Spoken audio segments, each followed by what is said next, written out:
예, 그럼 이 전쟁이 앞으로 어떻게 진행될지 그리고 언제쯤 끝날지 구체적인 변수들을 따져보겠습니다.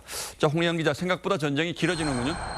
네, 토요일 아침이었던 지난달 7일 이 하마스의 기습 공격으로 1,400명 넘게 숨지고 200명 이상 인질로 끌려가자 네타냐후 이스라엘 총리는 적들이 지금껏 본 적 없는 대가를 치를 거라며 이 전쟁을 선언했습니다.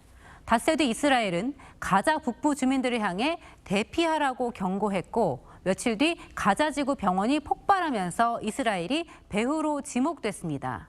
이 자체 오발 사고라는 분석이 나왔지만 그것과는 상관없이 중동 내 비난 여론이 거세졌고 이스라엘을 방문한 바이든 대통령은 중동 정상들은 만나지도 못한 채 빈손으로 귀국해야 했습니다.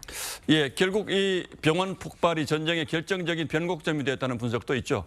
네, 맞습니다. 그 뒤 이스라엘 접경 검문소가 개방돼서 구호물자가 처음으로 가자지구로 들어갔습니다. 하지만 이스라엘은 탱크를 보내는 등 이 지상전 준비를 멈추지 않았는데요. 유엔 총회에서 휴전 결의안이 압도적으로 채택됐지만 이 미국과 이스라엘은 반대표를 던졌고 이스라엘은 국제 여론과 상관없이 지상전에 돌입했습니다. 지난 2일 이스라엘군은 가자지구 내 가자시티를 완전히 포위했다고 했는데요. 미국이 뒤늦게 임시휴전을 요구했지만 이스라엘은 거부했습니다. 국제사회가 걱정하는 건 죄 없는 민간인 희생 때문인데 특히 가자지구 희생자 수를 두고는 입장들이 엇갈리고 있다면서요? 네, 그렇습니다. 미국은 과거 하마스가 사망자 수를 과장한 전례가 있다는 점을 들어서 의문을 제기하는데요. 바이든 대통령은 팔레스타인이 쓰는 수치는 확신할 수 없다고 했습니다. 이 바이든 발언이 나온 뒤 가자지구 보건부는 사망자의 명단과 신원 정보를 보란 듯이 공개했습니다. 이 세계 보건기구를 비롯한 유엔 산하 국제기구들은 미국과 달리 팔레스타인 발표가 정확하다고 보고 있습니다. 예, 지금 우크라이나에서도 전쟁이 길어지고 있기 때문에 미국으로서는 부담스러울 수밖에 없는 상황인데 미국이 이스라엘에 대한 통제력을 잃었다 이렇게 볼 수도 있습니까?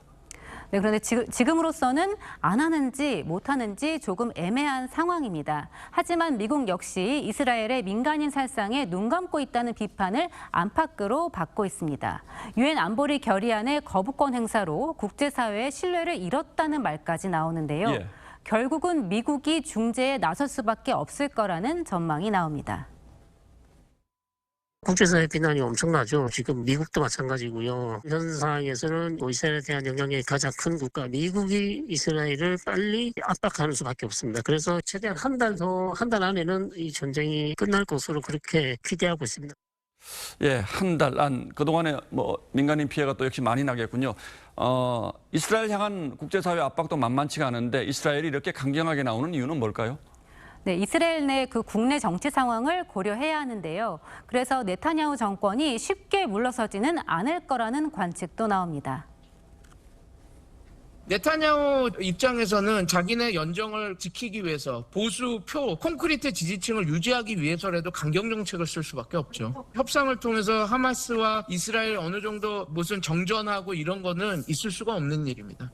예, 어쨌든 민간인 희생을 막기 위해서 최소한의 인도적 통로라도 좀 더 열리기를 바라겠습니다. 홍혜영 기자 잘 들었습니다.